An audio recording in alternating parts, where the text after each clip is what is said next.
Hey, what's up guys, Sir Emanon here, and welcome to another episode of Competitive Contenders, the series where I take a budget deck list of under $100 and then face off against the metagame. So this time we're going to be taking a look at Virtual World, a very unique breakout deck from Phantom Rage that has received quite a lot of hype and attention due to winning the most recent LCS. It is a very interesting combo/control kind of a mid-range deck. You can liken it to something similar to Salamangreat, and it can produce very powerful boards going first thanks to the very unique and interactive True King of all Calamities, but it also has the capability of sort of toolboxing into various synchro and Xyz lines in order to break boards going second. So that makes it a very versatile choice, which is very appealing for a lot of players right now. And while it can somewhat struggle in the consistency department, it does have the ability to push past a lot of interruptions, which is very good depending on the circumstance, and has pretty good matchups across a lot of other sort of similar decks in this current format. So right now on screen for you guys, I'm going to be showcasing the price breakdown, and if you want more details, you can always find the link to the spreadsheet in the description box below. But you can see that Lulu has shot up in price quite a bit here over the past couple of weeks, not really anything too surprising. But when 3 cards combined cost $60 in the $100 budget, you kind of have to make compromises elsewhere, which is why you see some interesting non-engine tech choices like the Book of Moon and the Strike in the main deck. Of course, you can always supplement these with cards that you already own, but again, we're assuming that for the purposes of this series, we're building from the ground up, starting from zero. So we have to, again, shave corners in that department, but luckily we don't have to shave corners in the engine cards because the rest of the deck is very cheap, which is a very good thing for this deck. But if you guys would like to purchase any of these cards on TCG Player, definitely feel free to use my affiliate link down in the description box below if you would like to help directly support the channel at no additional cost to you. And if you also enjoy detail-oriented long-form content such as this series, definitely consider supporting me on my newly released Patreon. A link to that will also be in the description box if you enjoy my ability to actually just make very long videos such as this one with a lot of detail put into them. But without further ado, let's just go ahead and run through the deck list real fast and then get into the gameplay. So if you guys are very unfamiliar with the Virtual World strategy, I'll give you a super quick rundown. So the Cliff Notes version is basically all the monsters except for one of them allow you to reveal themselves in hand and then target a face-up Virtual World card that you control on your field. You then send a Virtual World card from deck to grave with a different card type being monster, spell, or trap. You then summon themselves to the field from your hand, and then you get an additional bonus effect. So Lily gets you an additional Foolish, Lalo gets you a Reborn, Lulu gets you a Search, and then Gigi allows you to add from graveyard back to the hand in the end phase. So these are all basically starters and extenders, and you want to open different combinations of these because obviously they need other Virtual Worlds on your field to essentially get their effects. So that's why you need to max out on these. And similarly, even though Nian Nian doesn't have a shared effect with the rest of them, it just reborns itself from graveyard if you normally special summon a level 3. This is another one that you can essentially normal summon so you can get your other Virtual Worlds to fire off. So maxing out on all 15 Virtual Worlds is pretty standard and self-explanatory, especially because we are playing Desires, as you can see. But you definitely want to just open as many of these as you can since you need your engine to be live. Next is Kowloon, which lets you place Virtual World Gate cards face up from your deck into your spell and trap zone. So that enables you to basically have different card types to target with your Virtual World so that you can get different bonus effects, since cards like Lily and Lulu have to send and search respectively card types that are different from what you target. So if you continue to target monsters with them, then you can't search extra monsters, for example. So this allows you to have a little bit of diversity in terms of what value you get from your Virtual Worlds. Qinglong is the searcher from the graveyard. You get to banish it to search a monster and then send a card from hand to grave. And it also allows you to negate a face-up monster on the field by banishing a Virtual World card from your graveyard while it's face-up. So it's very good going second in that respect. And then finally, Chuche allows you to pop a face-up card by recycling 2 banished Virtual Worlds with different names. And then it can also banish itself from the graveyard during your main phase to level modulate any of your Virtual Worlds by a level of 3, either increased or decreased, or you can increase or decrease the rank as well of the Xyz. But that is going to be it for all the Virtual Worlds. Hopefully I explained them well enough and concisely enough in a short period of time. But effectively, these are all of your engine cards and they're all very good, so you want to just max out on them. It goes for a very simple deck building here. Next is Foolish Burial Goods, which is definitely a controversial pick. Some people stand by it, others are vehemently against it. The reason we're playing it here is we're kind of lacking playables, simply because if you're not choosing to play this, you're often going to just play more hand traps instead, or something like Triple Tactics Talent, which we definitely can't play. So due to budget constraints, I figure that this is a decent choice. You don't normally want to use your Qinglong that early, since this is what you're going to be foolishing for in most cases, but it is a way to add an additional level of consistency that the deck sometimes can lack. Because if you open the incorrect combination of virtual worlds, like say a level 6 and like a trap, or like multiple level 6s, or just things that you don't want to see together, then you definitely want to have something like Foolish Goods to be able to like fix that. Next up, we got the draw cards for consistency. So we got the 3 Desires and Upstart. As you can see with Desires, everything is a 3 of besides the Upstart, so we don't really mind too much in terms of what we banish. And Upstart is in here for additional consistency. We can't really play Italy because it is hovering around $15 at the moment. So when we have Lulu taking up 60 and we need to allocate the remaining $40 in the budget to 67 cards when you factor in the main extra and side, that amounts to about 60 cents per card remaining. So yeah, not really any space to unfortunately include a card like Italy. Similar to something like Skill Drain, that card is around 7 to 8. So yeah, just bear that kind of thing in mind when you're taking into account this series. But we also have the next 9 defensive cards of your choice. You definitely can play other things like hand traps, which are probably more preferable, but I went with cards that are decent going first and going second. So we have Valor, Book of Moon, and Strike. But again, definitely feel free to replace these. This is just a template for you guys to go off of. So moving to the extra deck, I would say this is all fairly standard, apart from, of course, the lack of Zeus, since we can't really play that due to budget constraints. So again, you can feel free to just tailor this to whatever needs / desires you want. So we got Shen, Vermilion, we have Croc, Cloud Castle, Yugioh, Coral Dragon, Stardust Charge, VFD, Enter Blathnir, Utopia Beyond, M7, Fan, Breaksword, Gossip Shadow, and Jasha. So I would say the cards that you can maybe swap out are things like Ptolemy M7. You can swap out the Jaja if you want to, but the rest of these are, I guess, fairly stable, to be honest. If you're wondering why we're playing Utopia Beyond, it's a out to Dragoon, just in case you guys aren't familiar. But the rest of these are all either conducive to comboing or to just breaking boards going second, which I think is fairly self-explanatory. You can also cut the Enter Blaster if you wanted to. True King of All Calamities is hovering around the $3 mark right now, so that is why we are not playing multiple of it. And then finally, the side deck. This is mostly just comprised of the cheapest options I could find that were still viable / decent. So we have Pankratops, 3 Lancia, 3 Skullmeister, Regeki, 3 Dark Hole, 3 Twin Twister, and Red Reboot. So these are very cheap cards.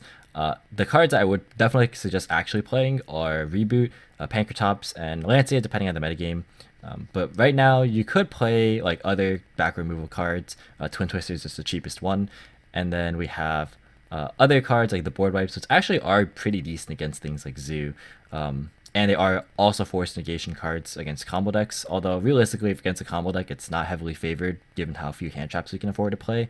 But if you are able to opt to play things like Gamma or like even Ash, Nibiru, stuff like that, similar to the non-ninja defensive cards in the main deck, this is mostly up to you based on what you have access to. But for the purposes of these series, we did already go slightly over the budget, just very barely, but there was not a whole lot I could do about it after a certain point. So these are what we ended up going with, and that is why we are sticking with that. But with that being said, let's just go ahead and get into the gameplay here. Alright, so our first match here is going to be up against MBT, and yes, that actually is MBT Yu-Gi-Oh! Definitely give him a sub. I'll leave a link to his channel in the description box below. But I did stream quite a few of these games on Twitch, so you can also find the link to that in the description box. So that's why we had some viewers, including Mr. BT himself, play. But he's going to be playing Sacred Beast Eldlich, and we are going to be going first. You can see this hand is not that good unless if we find something off of this Desires here. So that's what we're going to start off with. We are going to try and find hopefully some virtual world cards. We pick up a Gigi and a Foolish Goods, which again isn't amazing, but we at least get to unbrick ourselves. We can send a Qinglong off the Foolish Goods and then add a Lao Lao pitching the Valor. I figure it's the least impactful disruption card. Then we go ahead and normal summon the Gigi and target with the Lao Lao. That's going to go ahead and set a copy of Qinglong for next turn, go into Shen and then set 3 and pass. It's not amazing, but it'll be good enough. He's going to start off by picking up his opening of the Spirit Gates. That'll get him a copy of Chaos Summoning Beast before he adds another Spirit Gates off the Dark Beckoning Beast, before normal summoning the Chaos Summoning Beast, and then upstarting for this Magician Souls. That is going to promptly get Book of Moons because I do not want him drawing cards before he goes into a Verte Anaconda, and then trying to, I guess, bait me by switching the attribute, but we are going to strike it after he pays for cost. Then he's going to set 3 himself and then pass back to me. For turn, I'm going to draw a copy of Foolish Goods, and then we're going to go ahead and just use the Qinglong to pitch it and grab a Lulu. That's going to target the Chuche that I flip up to send a Kowloon because the third Qinglong is banished off Desires. He's going to call by the Lao Lao when I go to use it, which is unfortunate, but we are able to walk over his board here. Shoutouts to MBT, I guess I'm just emulating his commentating style. We're going to go ahead and fire off this Chuche in the end phase when he goes to use his Conquistador with the Eldlich. But from here, the game is effectively over. He is going to get another copy of Spirit Gates, which I guess is fine, but he is unable to really do anything, and he concedes game 1. So game number 2 here, we are going second, and we did draw our side deck copy of Lantia against Eldlich, which seems decent, but you can see that it doesn't really line up very well with MBT's hand. All he's really going to be doing is activating Redis Fusion, summoning Dragoon, and setting a couple cards, and passing. Truly the most riveting gameplay of all of 2020. Well, we're going to draw a copy of Valor for turn, which is very dead. We're going to activate Qinglong and then target it with the Kirin. That's actually going to get negated and destroyed. Very, very important that it's in Graveyard, as you'll see later. Foolish Goods is our follow-up, luckily, and we do have the ability to send Qinglong, so we're going to go ahead and grab a copy of Lulu to hand. We're then going to target the Qinglong with the Lulu and send the Chuche to grab a Lao Lao to hand. That allows us to target the Lao Lao and then summon not only itself, but also the level 6 back from grave, so we can go into one of our Dragoon outs, which is Utopia Beyond. Unfortunately, that gets hit with Infinite Impermanence, which isn't too big of a deal because we do have one more trick up our sleeve. We can target the Lulu with the Gigi, and notably not use the Nian Nian in Graveyard because we need monsters with the same type and attribute in order for Jaja to actually banish the Dragoon here. We send the Qinglong for follow-up and then go ahead and detach the Lulu to be able to make our Jaja indestructible with battle. Then we can actually just get the Dragoon off the board. Pretty plain and simple. We hit for 3k, get a Lulu for the end phase, as well as MBT getting a Scarlet. He's going to draw a copy of Opening the Spirit Gates, which is pretty good, but can't make Curious because, unfortunately, that needs an extra discard to be able to summon a Fiend back from the graveyard, so he's forced to just pass on this board. From here, we can just easily clean up. We have a Qinglong engraved, so we can get a Lao Lao to hand. We're going to use this Jaja just because we can, I guess, and then we can go ahead and use the Lulu, followed by a summon of Nian Nian, followed by the summon of Kirin, and we have the entire kitchen sink here, and MBT decides he's seen enough. So the next matchup here is going to be up against Zoo, which is going to showcase some of Virtual World's problems in terms of handling decks that have an easy time dealing with established board states. You can see a lot of the Haymaker, Blind Second cards here. So we're going to start off by normal summoning this copy of Gigi here, then we're going to go ahead and target it with the Lili. That's going to send a Qinglong to grave, which will search a copy of Lulu. I extend a little bit here and then realize, I'm not sure if I want to play into Nibiru, because earlier in the stream, I did lose pretty hard to that card, and my opponent does actually have it here. So I decided to actually just hold the Lao Lao and just go ahead and go for Shenshin and pass. I use a Chuche engrave so I can get the second banish card alive for my existing Chuche in my hand, so hopefully that is good enough. For turn, my opponent's going to draw a copy of Thoroughblade, and then here comes Alpha, the Master of Beasts, which is going to clear my entire board essentially, because when I go to target with Chuche, Cosmic is going to deal with that.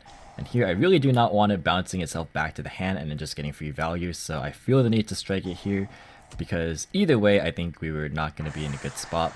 My opponent then follows up with a Barrage, and we have no other interruption to speak of.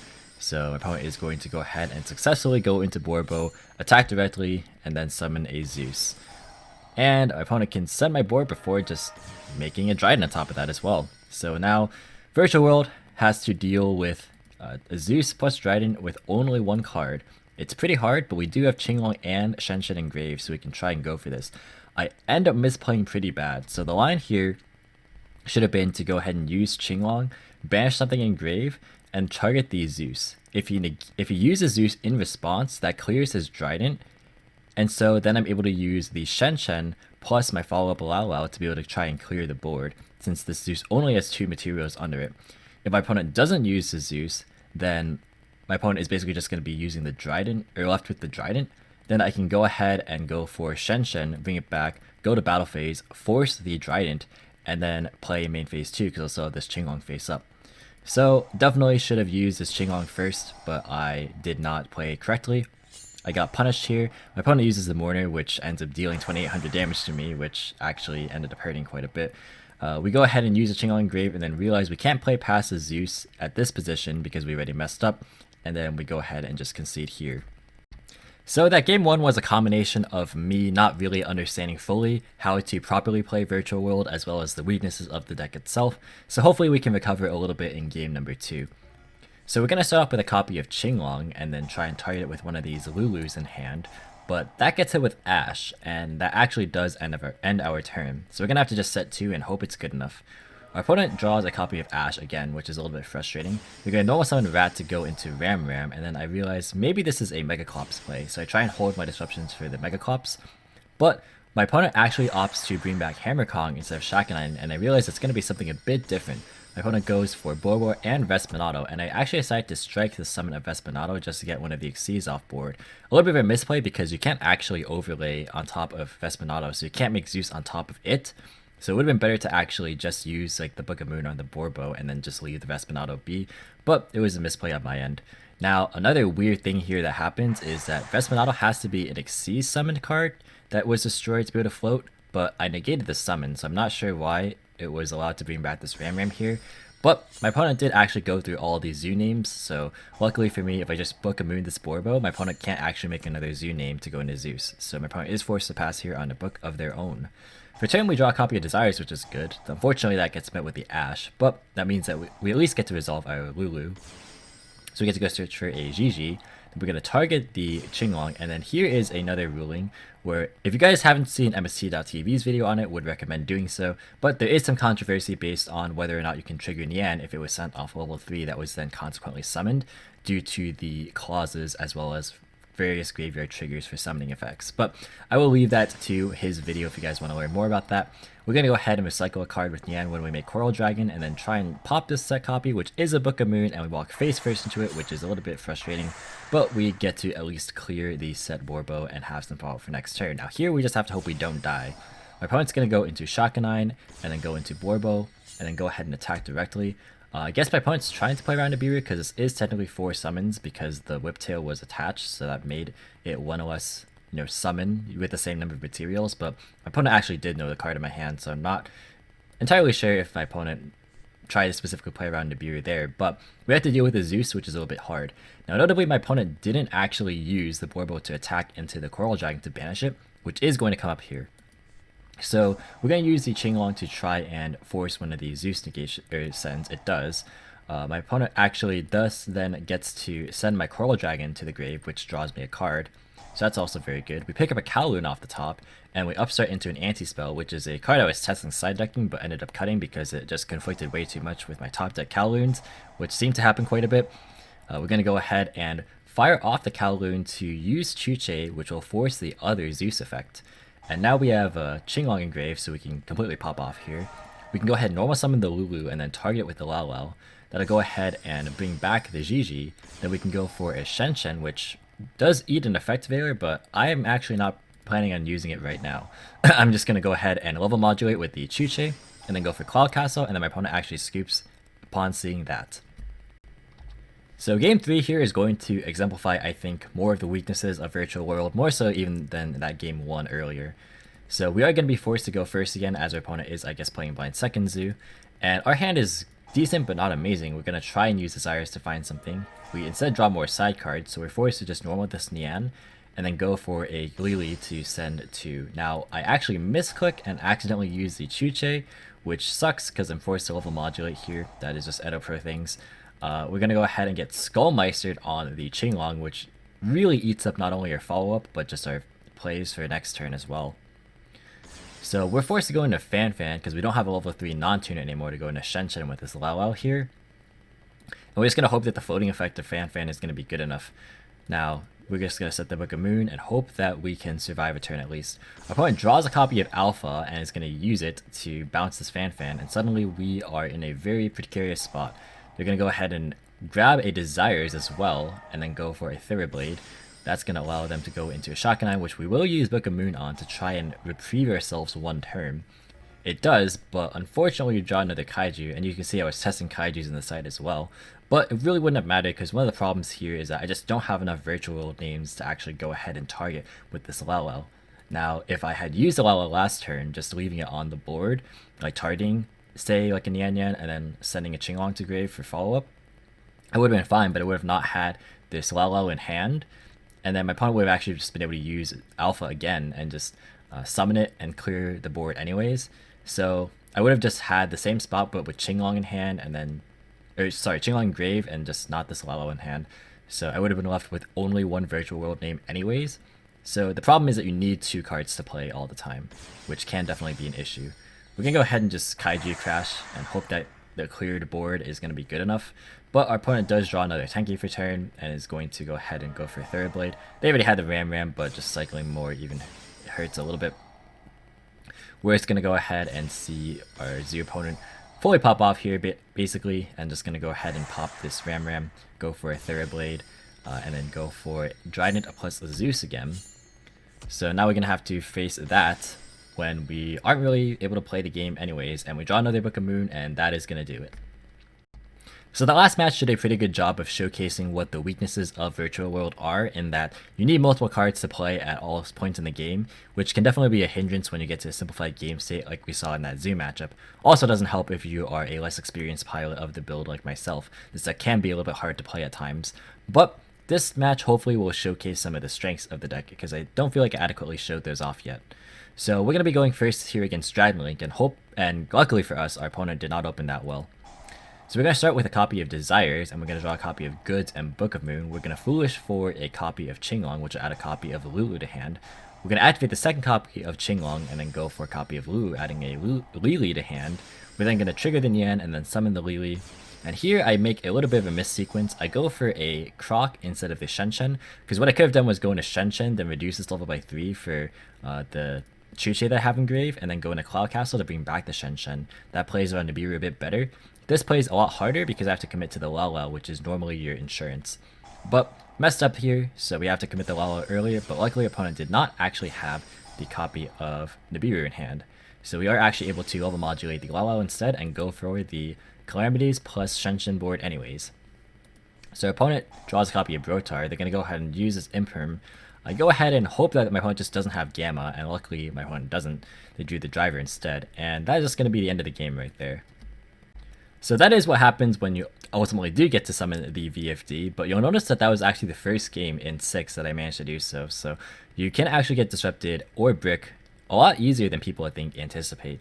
But we are going to be going second, and without budgeting for hand traps, it's going to be tough to play against this deck.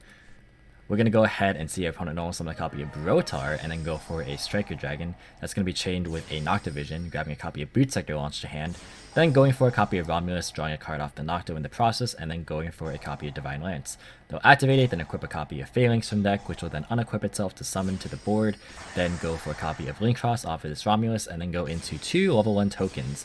Then they're going to summon a copy of Martial and a Marcher, go for a copy of Phalanx back, they go to a Herald, then follow up with a copy of Boot Sector launch, which will summon a copy of Tracer from hand, then go for a copy of Fiber, that'll summon a copy of Rocket Synchron from deck, then summon LP as well as Striker Dragon to go for LP, summoning a Black Metal Dragon because they already have Brotar in grave. They're going to go for a Protector Whelp into Pisty, that's going to trigger Black Metal Dragon for a Red MD. They're going to Pisty back this copy of Tracer, then go into Seal, and then summon a copy of Red MD. That's going to summon a Safer from hand, and then go for a copy of Collapse Serpent, and summon Collapse Serpent, summon Chaos Levianeer, and rip the Dark Hole out of hand. Unfortunate, we wanted to have 2 there. They're going for Carrier, and then get a copy of Wyver Burster, and then pop this copy of Boot Sector, and then go for a Savage, and then go for the Equip, and then equip with Red MD the copy of Dragon Buster Destruction Sword.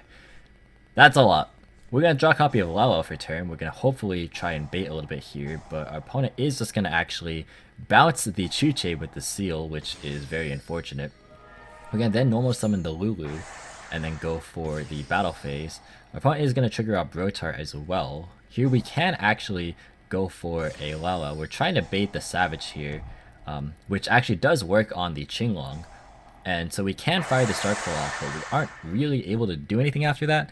Our opponent actually has enough follow-up to make game here. Our opponent is going to just pop this copy of Chuche, go for Wyvern Burster for Striker Dragon, go for the Recharger line to bring back the Red MD, and then Red MD back any link to Dragon Monster, and then go for normal summon a Tracer, go into Boros Sword, and that is the end of that game.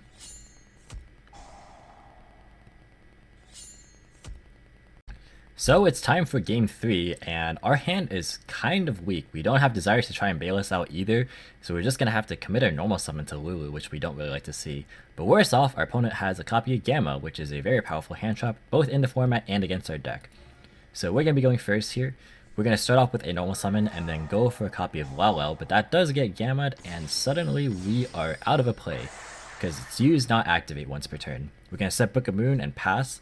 Our opponent is going to draw a copy of Rocket Synchron, and actually I go to Book of Moon, this Black Metal Dragon, since it is full combo if it does go into a Striker, and suddenly my opponent actually doesn't have any extenders and is forced to pass back. Alright, so we do have a chance here. We're going to pick up a copy of Lulu, that's very good. We can target the first one, since it can't target itself. We can go ahead and use this Qinglong to grab ourselves a copy of Lily, sorry. That's going to go ahead and send another copy of Qinglong, and then we go into the Shenshen. We can Lelel back the first copy of the Lily, so we can go for a Croc. That's going to draw another Lily for next turn. We can then level modulate and then go for a very fun Dragon. Now, we didn't even have to use it here because Shenshen is going to banish the Black Metal Dragon to prevent it from triggering, which is good. Then we can just go ahead and pass on that. We don't have to fear Gamma since the driver is already banished, so we can just go ahead and freely use it. If our opponent had infinite impermanence, they would have set it, and if they drew it for turn, then they just had it.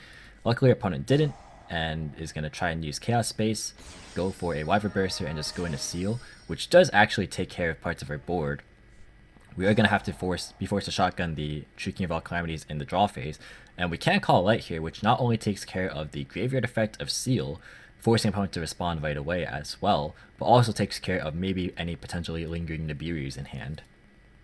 So that is a very good sign here. So our opponent's going to bounce back our Shenshen, which is very important and relevant because now we don't have a virtual world to actually target with this Lily, but we do have a Qinglong Grave still, so we can actually recover right away. We're not really going to play too many games here. We're just going to go ahead and bring the Shenshen right back and just attack for game. So our final match here is going to be up against Dino, and this is going to showcase what happens when you run into some awkward or weird game states, because that can definitely happen when you're playing this deck. So we're going to start off with a copy of Desires. We are going first because it is the Dino matchup after all. It is going to be met with Ash, which is unfortunate, but we do have at least a copy of Nian to go ahead and trigger off this Lulu. We can use the Qinglong to add a copy of Lao, and unfortunately we don't have a great way to play around Nibiru here, so we just kind of have to go for it. We go for the Lao to bring back the Lulu, and then the Nian comes back, and then we get hit with the Nibiru, which does suck. Here I chain the Chuche to level modulate, thinking that it's the second card that's going to be banished to be able to have this Chuche in my hand live, but I forgot that Nian's going to be banished anyway, so that really wasn't... There wasn't much of a point to doing that, but we are able to recycle with the Nian, and then set 2 and hope that it's enough.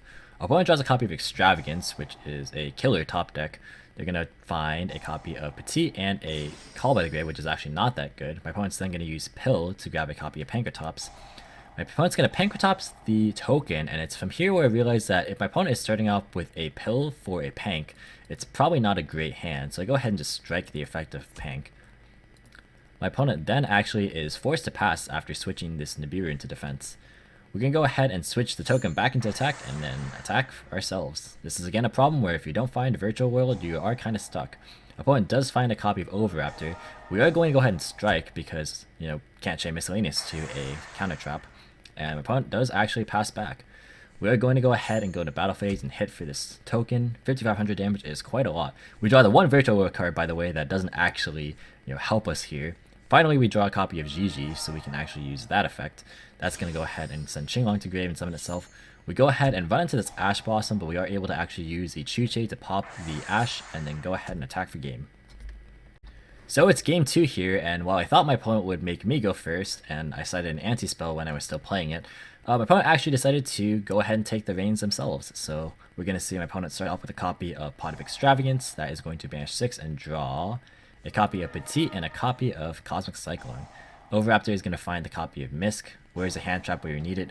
Misk is going to go ahead and banish one to summon an Orchosaur from deck, and then Arch is going to go ahead and pop the baby, or rather the Petite. That's going to add a pill to hand, and then Petite is going to summon a copy of Misk, and then go into Dolka, go into Linktree, and Secure Guard Knight, go for pill, and then summon a copy of UCT, setting Cosmic and Infinite Impermanence and passing. Well, we drew Lancia on time as always. We'll go ahead and start off with a copy of Desires that is going to draw a copy of Nian and Gigi. Okay draws, but probably not enough to get us out of this. We're going to go ahead and get our Qinglong banished, and now we have to commit a normal summon as well. We're going to go ahead and target the Nian with the Gigi, which actually does resolve. So here I'm thinking, alright, maybe my opponent is going to wait to use the UCT here, and lo and behold, that does happen.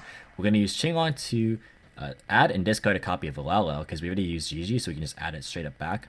So we can set 2 and add it back during the end phase and hope that we can live for another turn. We're going to use this Lancia, and then we chain the anti-spell, thinking that maybe we want to stop another copy of potentially a Fossil Dig, but that is going to end up coming back to bite me, as you will see. And this is why I ultimately cut this card, this game right here. We're going to go ahead and fire off this Chuche before realizing that you can't shuffle back 2 of the same banished name. Unfortunate. The rest of the 10 cards, of course, banished face down from Desires, so we actually can't recycle anything back with this Chuche. So that is a very, very big deal for us. And then for turn, we get punished with the anti-spell by drawing a copy of Kowloon, so we are unable to use it, which ends up being a big problem because that would have been able to actually place the face-up copy of Qinglong that we have left in our deck, and then try to negate one of these cards to keep playing, but that is not going to happen here. Our Lalo gets Dolkad, our Lulu gets Dolkad, and we're just gonna go to game 3 here. So here we are in game number 3, and we do have to elect to go first. As we just saw, we got obliterated by UCT plus Dolka, so can't really take any chances there. And our hand, once again, is kind of in the fate of this Pot of Desires here. So we're going to fire off said Desires, which is going to end up being really unfortunate this time around. So we draw another copy of Qinglong, but we banish the other copies of Chuche when the third one is in our hand. So this means that the one game that we draw Kowloon, you'll notice if you go back in all those games, the only other game we opened Kowloon in was the game 2 against Dragon Link, which ended up not mattering anyways. But we seem to just not draw this card very often, but the one time we do, we can't place the trap face up. And you'll also notice that because we have 2 copies of Qinglong here, the third one is the only remaining gate card to be able to place with Kowloon. But that would mean if we want to use this, then we can't ever send the Qinglong to grave with our virtual worlds. So the Desires ended up kind of hurting us quite a bit there. We actually misclick here and accidentally set, thanks to EditPro, we accidentally set the Gigi instead of activating it. What it would have done was allow us to send a monster so we could just add it back in the end phase, but we wouldn't have been able to make a board anyways, so it wouldn't have made that big of a difference. Our opponent does actually have Misk, Ovi, and Extravagance. They don't even need the Extravagance, just going to go ahead and go straight up into the main phase. I'm going to go for Misk, and I do opt to strike it, which is good enough, at least for one turn, until I see the copy of Double Evolution Pill. That's going to clean up our board, which wasn't really a board to be fair, and then we're going to go ahead and draw for a turn. Now we draw a copy of Lao, which is decent. Here I do opt to place the Kowloon. Now what I could have done was actually flip up this Chuche and place this copy of Qinglong so I could use Kowloon's 4 effect to special summon up to 4 virtual worlds, different names from the extra deck, which would have definitely forced the UCT a lot earlier. But I didn't even realize that that effect could have even come up in a game, but it actually did. We're going to go ahead and use the Qinglong. The reason why I had to use the Kowloon there was I did not want to banish the Gigi since it's my only card to bring back off Lao. So I wanted to put this in grave so I could negate the Conductor Tyranna so I can keep playing, but the Miscellaneous Source says no. And now I have to kind of just contend with the game state as best as I could. Here I send a Nian, and then go ahead and bring back the Gigi. I opt not to bring back the Nian because of Gigi being brought back. And so I guess probably EditPro just didn't give my opponent the window to use UCT here, as is tradition. But I go ahead and just go into Croc to see what I can find, and we draw a copy of Lulu, which is very good. My opponent is going to Book of Moon this copy of Croc, and that's because I can go into battle phase and just use Croc to pop the UCT. So we go ahead and then follow up into the Lulu here after, once I declare battle phase and my opponent stayed in main phase, we can still go with our plays in the main phase, and then go for Lulu to go ahead and trigger the Nian again. That's going to get us a copy of Break Sword. We can't add any traps because we banished them all. And then we can go ahead and go into main phase 2 so that we can go ahead and pop this UCT since it was unaffected in main phase 1 specifically due to misc. We can use Chinglon to add a copy of Gigi, and then go ahead and Gigi to add back the Lala for next turn. I hope this is good enough. My opponent has the Extravagance from last turn, so gonna use that. Gonna go and find Fossil Dig Petite. That is very, very good. Gonna go ahead and Pankratops on my set Chuche, and then have your red Misc. Just kidding, it's gonna be Misc Engrave. And that's gonna go ahead and find Archosaur. That's gonna pop the Petite. Petite is gonna go ahead and grab a copy of Misc. Then that's gonna go for Logia, and then we're gonna get UCT'd, and that is the end of the game. So, some concluding thoughts on the deck. It is a very competent deck in terms of what it can do. It has the ability to produce very strong boards and can break boards going second, like I mentioned at the start. But it does have inherent weaknesses, as you guys saw in those games. You know, there are some instances where you really just don't open the correct combination of virtual worlds. And you'll notice that I really didn't ever resolve Kowloon a single time. And to be fair, that is an anomaly, right? Like in how many games is that? I think that was 11 games. Like you should open Kowloon more, or at least be able to use it and not be, you know, ruined by desires there. But ultimately, like this is what happens. Like if you don't open specifically this card, you're in a very, very tough spot because now you have to commit your normal summon, your plays get a lot weaker, and you lose to things like hand traps and specifically like Nibiru. So it can be hard to actually get to that point to begin with, where you saw I made VFD very, very little, surprisingly. So ultimately, this deck is a strong deck when it gets going, but it has a hard time doing so, and I think that people are preparing a bit more for it. But that being said, I don't want to take away from the fact that this deck really does have the explosivity that other decks might not have right now in terms of just being able to, you know, play a wide range of play styles if the situation calls for it, which is very good.